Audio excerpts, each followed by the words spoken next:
तो जय हिंद मेरे प्यारे बच्चों, देखिए इस वीडियो में हम लोग क्लास 12 फिजिक्स का एक बहुत ही महत्वपूर्ण टॉपिक के ऊपर हम लोग बात करने वाले हैं, जो कि है संधारित्र में संचित ऊर्जा। ठीक है, आप सभी जानते हैं कि हम लोग जब भी संधारित्र को कुछ आवेश देते हैं तो आवेश देने के कारण उस संधारित्र के विभवांतर में परिवर्तन होता है।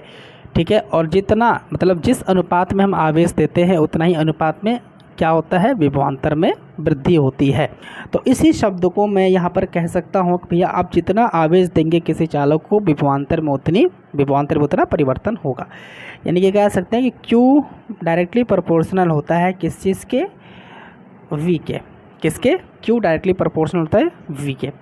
तो आप ये ध्यान रखिएगा कि अगर दो राशियाँ कुछ इस तरह से प्रोपोर्शनल होती हैं तो उनका ग्राफ हमारा बनता है कुछ इस प्रकार से। ये है आपका y अक्ष और ये है आपका x अक्ष। तो हम क्या करते हैं कि y अक्ष पर Q को प्रदर्शित कर देते हैं और x अक्ष पर हम लोग प्रदर्शित कर देते हैं V को, और ये हो जाता है आपका मूल बिंदु O। क्लियर? अच्छा, उसके बाद जब आप यहाँ से प्रोपोर्शनल का चिन्ह हटाते हैं, अनुक्रमानुपाती का चिन्ह हटाते हैं, तो यहाँ पर आता है एक नियतांक C और ये V आपका जस का तस उतर जाता है, जहाँ C है आपका नियतांक जिसका ग्राफ बिल्कुल ऐसे बनता है। ये है आपका C क्या है आपका, आप ये जानते हैं C क्या है, धारिता है। C क्या है, धारिता है। किसकी धारिता है? चालक की धारिता है। क्लियर? अच्छा, अभी आप एक काम करिए, यहाँ से आप एक काम करिए, V अक्ष पर एक लंब डालिए और यहाँ से Q अक्ष पर एक लंब डालिए। हम ये मान लेते हैं कि Q के मान को दिखाता है, यानी कि O से यहाँ तक की दूरी कितनी है, Q है, और ये मान दिखाता है आपका V, ये V को दिखाता है कि यहाँ पर V है, यानी कि यहाँ से लेकर के यहाँ तक की जो डिस्टेंस है वो V है। क्लियर है? मैं ये कह देता हूँ कि ये O है और ये A है और ये B है, और इस प्रकार से इस ग्राफ में आप देखेंगे कि आपको एक त्रिभुज मिलेगा AOB, और यही त्रिभुज का जो क्षेत्रफल होगा प्रदर्शित करेगा संधारित्र में संचित ऊर्जा को। क्या मतलब हुआ? संधारित्र में संचित ऊर्जा बराबर हम लिख सकते हैं यहाँ पर संधारित्र में संचित ऊर्जा हम लिख सकते हैं, संचित ऊर्जा लिख सकते हैं त्रिभुज AOB का क्षेत्रफल, त्रिभुज AOB का क्षेत्रफल आप यहाँ पर लिख सकते हैं। ठीक है, संधारित्र में संचित ऊर्जा को हम प्रदर्शित कर देंगे U से, तो U बराबर आपको मिलेगा त्रिभुज AOB का क्षेत्रफल क्या होगा। त्रिभुज AOB एक समकोण त्रिभुज है, तो हम ये कह सकते हैं कि क्षेत्रफल होता है 1/2 गुणे आधार गुणे ऊंचाई, आधार गुणे ऊंचाई, ये सूत्र होता है।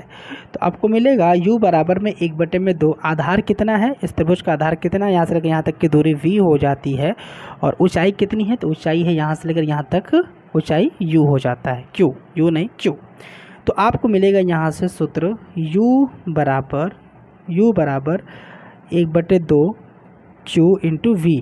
तो ये है संधारित्र की संचित ऊर्जा का सूत्र। ठीक है, अच्छा, आप ये जानते हैं कि आपके पास एक सूत्र होता है, पास C = Q/V या Q = CV। तो अगर आप इसको समीकरण 1 नाम दे दें और Q की जगह पर CV रख दें, तो आपको मिलेगा U = 1/2 इंटू इस Q की जगह पर CV और इंटू एक एक्स्ट्रा V है, तो आपको मिल जाएगा यहाँ से U = 1/2 CV², 1/2 CV²। संधारित्र के भीतर जो संचित ऊर्जा है ये Q और V के रूप में है, Q और V के रूप में है, ये C और V के रूप में है, C और V के रूप में है। अच्छा, है ना, समझ में आ रही बात? जैसे Q है, C है, V है, तो QB के रूप में आ चुका है, ठीक है, और CV के रूप में आ चुका है।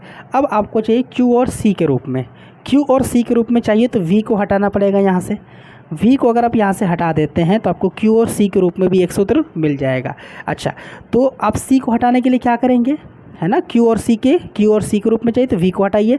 तो V को हटाने के लिए क्या करेंगे, यहाँ से देखिए V = Q/C आप लिख दीजिए। तो U = 1/2 into C into V के जगह पे C Q/C नीचे रखिए आप यहाँ पे।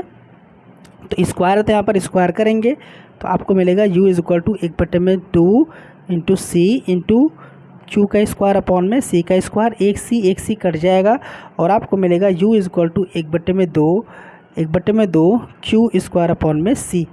क्लियर है?